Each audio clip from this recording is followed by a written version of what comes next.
Alright guys, welcome to part 3 of my PS2 collection. After being rudely cut off yet again, I'm hoping that's keeping things at least a bit suspenseful.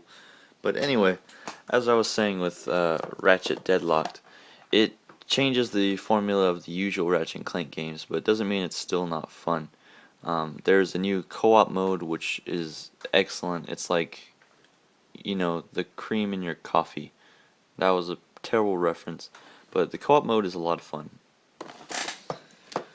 Secret Agent Clank, originally released on the PSP, I thought that by getting it on the PS2 when it got ported over, it would be a better game. Unfortunately, having this on the PS2 only makes the game even worse because it was made for the PSP, and there really aren't any changes made for the transition. So this is like having a PSP on a big screen. It's really unnecessary, and I wish I would have got this for the PSP. Perhaps I'll swap them or something, but, you know. Shadow of the Colossus is a really beautiful, almost poetic game. You play as this little guy on the horse down there, and you take down these big giants. Each giant that you take down, they're called Colossus. I don't know why I'm calling them giants. But each Colossus that you take down has a certain way to take them down, and figuring it out is like a puzzle. And when you figure it out, the story just leads up. It's told in this very non-traditional way of storytelling, and it actually has some sad points. It pulls out emotions out of you even though you didn't think it would. It's pretty awesome. I do wish that there was a bit more to do. You kind of go from Colossus to Colossus, and getting to them is sometimes a long journey on your horse, but there's nothing to do in between. I think if there's, like, it's a good game as it is, but I think it would be incredibly amazing if it had something to do on the way to each Colossus. Sly Cooper and the Thievius Raccoonus, a really excellent platformer. It's stealth based, though the stealth isn't super enhanced. Um, it's a good game. Like, the platforming is pretty awesome. I think a lot of people, fans of the Jak and Daxter game, will really like Sly Cooper. Sly 2 is where this game really started to get running. You could play as any three of the main characters. Each plays differently, has their own style of gameplay. It's an open world environment, so you go and select the mission you want to do. You do them, and then you unlock more missions, which is really excellent. The stealth is a lot better in this game. Each level and place that you go to is just full of things that you want to go out and explore them, and it looks great. I can't think of a single thing wrong with that game, actually. Sly 3, Honor Among Thieves. This continues the series. You get new places to explore, new story modes. You know, I mean, it's essentially the same game, but like more of it, which is excellent because the second one is so good, and I think the third one will be good. But there isn't anything to differentiate it. It didn't have that impact on me because of that. So Sly 2 will still be my favorite, but Sly 3 is really good though as well. Spartan Total Warrior. This is one of those games that you look at the cover and you put it back because you're pretty sure it's not going to be a good game. However, as we've all been told in elementary school time and time and again, don't judge a book by its cover, because this game is actually a lot of fun. You have a ton of people on the screen, just a ton of guys. There's like no lag at all, and you run through as one soldier and you start killing everyone and just moving past them, and you do the objectives that you have to do. These battle scenes are really incredible. And for the PS2, having that many people on screen, that was like phenomenal. Star Wars: The Clone Wars. This came out before the cartoon The Clone Wars came out, so it's not based on that at all. This picks up the actions of Star Wars Episode 2 right when it finishes.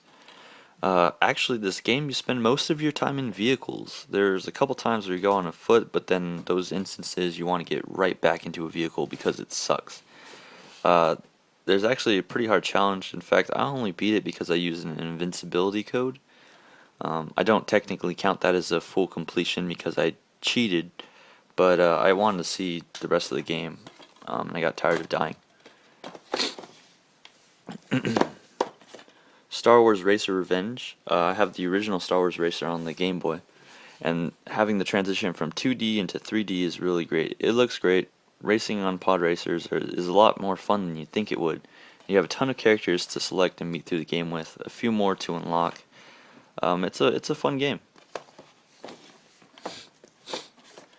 Star Wars Battlefront. If you haven't already played this and you own a PS2 or an Xbox, you are seriously missing out. This is an excellent game. Even if you're not a Star Wars fan, you could still find excitement in this game because it doesn't even feel like a Star Wars game except for the people you play as and the settings. You capture like points around thing, like they're called command posts. It's similar to like King of the Hill almost, but it's a ton of fun. Different classes to play as, really a blast.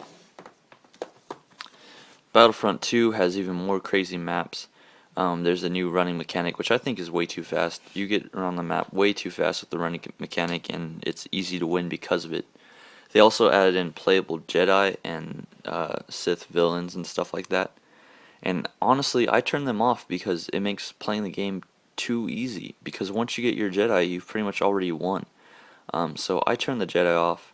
I rarely ever use Sprint because I think the first one had it right with that. It was a perfect mix of difficulty. Transformers the game. This game sucks. I'm sorry, but it really does suck. It doesn't make any sense. I can go on about this game, but one of the things that messed me up was like, you're a robot with guns, and you use your guns and they don't do anything against the enemy's shield, but to break down their shield, you get a stop sign, and you throw the stop sign at them, and the stop sign disables their shield. You then have to go in for melee because your rockets won't do crap still. So you use the stop sign, and then you go in and punch them, and you do this again to defeat robots, and the rest of the game just sucks. The only thing cool about this game is the transforming sequences, but it's not even worth it. Ty the Tasmanian Tiger 2 Bush Rescue. Pretty fun game. It gets a bit boring at times, and not everyone will like it, but it's a cool game. I won't lie, I enjoyed playing it. Last game on our list, we have Marvel Ultimate Alliance. I usually don't play these style games where you have a strategy team, but this game was actually pretty fun. It does feel a bit repetitive the whole time, but all in all, it's a good game. The different locations keep things exciting. Alright guys, well that was my PS2 collection. Apart from getting cut off twice, I hope you guys enjoyed it. And stick around, I plan on doing more videos to come. Alright, thanks guys.